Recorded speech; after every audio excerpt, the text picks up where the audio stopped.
Hi friends, good evening. നമ്മുടെ ഭയങ്കര തിരക്കിലാണ് കേട്ടോ. എന്താണെന്ന് അറിയില്ല, ഇവരെ നായ്ക്കളും പോയോന്ന് അറിയില്ല. ഇവിടെ എന്നാ ചുമ്മാ എന്നാ പറ്റിയേ നോക്കുന്നുണ്ട്. ചോദിച്ചപ്പോൾ എന്നാ പറ്റിയേ? ആ ആരാ പോയേ? മൂത്രം ഒഴിക്കാൻ പോകുന്നു. എന്നാടാ കാര്യം? അവിടെയാണോ? ഇങ്ങോട്ട് വന്നിട്ടുണ്ടോ? അപ്പോൾ അതേ ഇങ്ങോട്ട് ഓടി വരും. എന്നാ എന്നാ പറ്റിയേ? ആരാ വന്നേ? ആരാ മോനെ വന്നേ?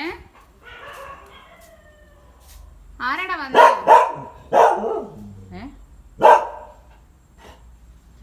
അപ്പുറത്തുണ്ടോ? അപ്പുറത്ത് നോക്കൂ, അപ്പുറത്ത് നോക്കൂ. പോവാണോ? തിരക്കാണോ കുറച്ച്?